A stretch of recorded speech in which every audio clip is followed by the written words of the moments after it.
if speed v, area a and force f are chosen as fundamental units, then the dimensional formula of Young's modulus will be। अगर हमारे speed v, area a और force f को अगर हमारी fundamental units को के तरह choose किया जाए तो हमें बताना है कि यंग्स मॉडुलस का जो डायमेंशनल फॉर्मूला होगा इन फंडामेंटल यूनिट्स के फॉर्म में क्या होगा, right.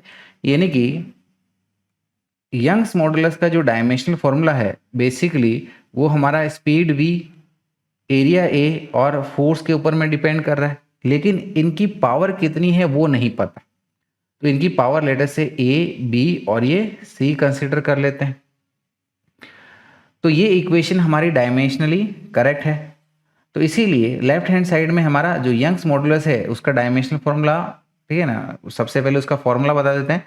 This is given by force into length upon में cross section area into change in length. फिर राइट हैंड साइड के डायमेंशनल फॉर्मूला स्पीड, तो ये हो गया एल टी माइनस वन, इसकी पावर ए है। एरिया एल स्क्वायर, इसकी पावर बी। एंड फोर्स का dimensional formula M L T minus two, इसकी पावर ये सी हो गई।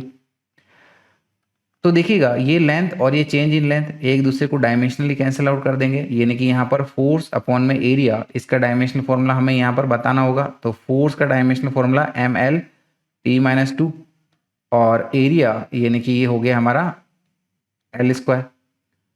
तो इसको फर्दर सॉल्व करते हुए हम लोग कह सकते हैं it is M L minus one T minus two is equal to, अब ये देखिएगा ये वाले टर्म के लिए m की पावर क्या हो जाएगी, m सिर्फ यहाँ पर ही है तो m की पावर c हो जाएगी। l की पावर यहाँ से a plus two B plus C, ये इसकी पावर हो गई a plus two B plus C.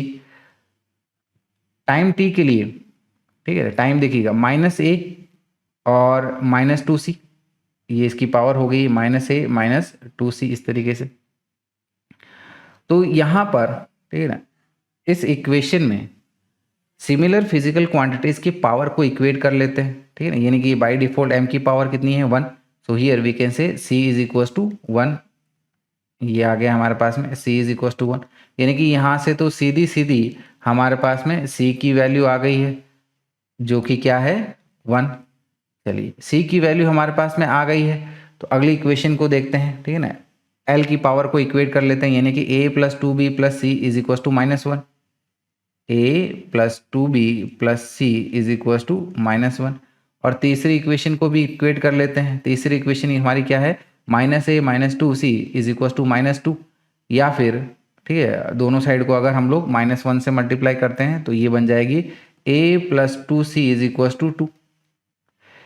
c की वैल्यू तो हमें मिल गई है, तो c की वैल्यू को क्यों ना यहाँ पर सब्सटीट्यूट कर लिया जाए, तो इससे हमें a की वैल्यू निकल के आ जाएगी। So here we can say it will be a plus 2 into c which is 1 is equals to 2, यानी कि हम लोग कह सकते हैं कि a हमारा यहाँ से 0 आ जाएगा। तो a की वैल्यू भी हमारे पास में आ गई है, दो टर्म तो हमें मिल गए हैं, c और ये a टर्म मिल गए हैं। तो यहाँ पर अब क्या करिएगा कि ये जो दूसरी वाली इक्वेशन है यहाँ पर हमारा a और c को दोनों को सब्सटीट्यूट कर देंगे। तो देखिएगा a हमारा क्या आया 0 आया, plus two B plus C जो कि हमारा 1 है is equal to minus one. So from here we can say two B is equal to minus two, two B is equal to minus two, या फिर हम लोग कह सकते हैं कि b is equal to minus one. ये हमारा तीसरा टर्म भी हमें मिल गया है, ठीक है, तीनों टर्म हमारे पास में आ गए हैं। तो यहाँ पर इस वापस इक्वेशन में सब्सटीट्यूट कर दो, है ना।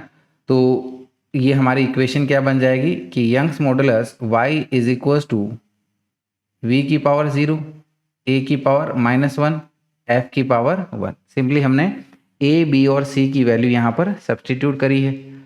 तो यही जो चीज़ है, ठीक है ना, दैट इज यंग्स मॉडुलस का dimensional formula in terms of v, a and f, इसको हम लोग हमारे ऑप्शन बी में ऑब्जर्व कर पा रहे हैं। तो सही आंसर हमारा ऑप्शन बी हमें मिल गया है।